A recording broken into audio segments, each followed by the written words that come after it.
Hello everyone, I hope you're all doing super well and welcome to this Paint With Me session. I do hope you enjoy it. Here's my little Indian pancake to eat before we begin. And here are a few of my brushes and let's get started. So I've already begun this first layer on this painting. I thought I would chat about why I changed my channel name. Now I know it's not super fascinating, but for me it's something that I've wanted to do for absolutely ages. It's a funny thing, channel names, Instagram names, you know, it's quite difficult to decide which one you want. And I find that often it's done in haste, sort of just quickly because you really want to start the account. And then afterwards, possibly there are regrets. I mean, when I started my YouTube channel, it was quite a while ago now, and it certainly wasn't with an intention of posting regularly or even having any followers. I didn't think I would have even 100 followers or subscribers rather when I started. So when it started to happen and I started to get a few followers, I suddenly realized that I had this quite a silly channel name, which was called Kiss My Art, and it was just supposed to be a bit of a joke, like a sort of inside joke about my feelings of the contemporary art world, particularly of conceptual art, which is like my arch nemesis. And so that was my feeling at the time.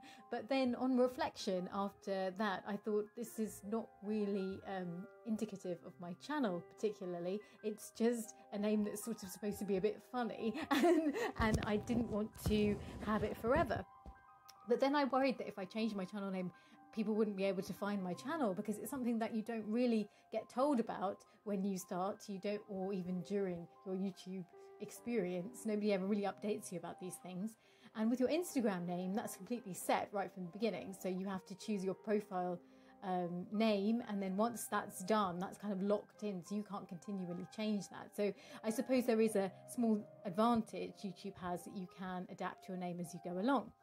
And so I did change my name to Fantasy Art Gem, and this is particularly because I've always been so I found it very important to stick to a particular genre, and I'll talk about it in a moment.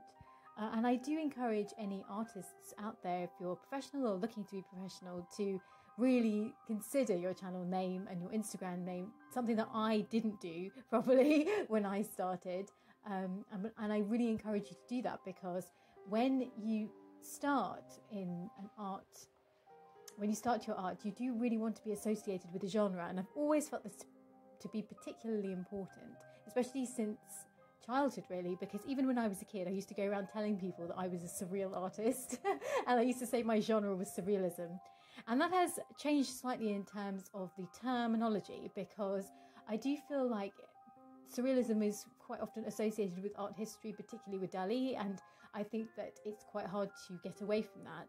Whereas there are a lot more modern genres now, and I think fantasy art is a much more emerging movement. Even though fantasy art has been around for a long time, I feel like now there's more groups of artists who are, you know, really incredible, and they're kind of working together. And so it's great to have an area where you aspire to and you are inspired by, and you have artists in that genre that you admire as well. So that's why I really think it's important to at least say your genre, especially when you meet people and they ask you what kind of art you do. You can say it really quickly, like, this is my type of art, this is my art style. You can say you're an impressionist or a plein air painter or a fantasy artist or a romantic landscape painter or a traditional landscape painter. I mean, there are so many, and I think that it really helps people understand your art more, and it really helps people decide whether they want to look at your work and follow your work.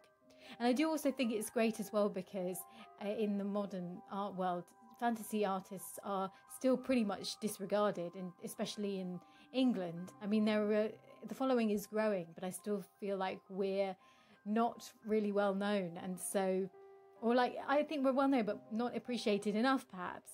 So I do really hope that people can be confident about, you know, being of a particular genre. And I didn't mention what this painting is about before I'm about to go. This painting is really about a mermaid who's trying really hard to fit in with a group of mermaids that she's come across in the ocean, because she's sort of lost.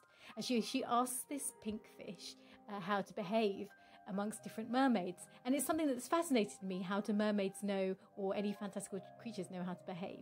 So I hope you like this painting. Thank you so much for watching, and I'll see you next week. Take care, guys.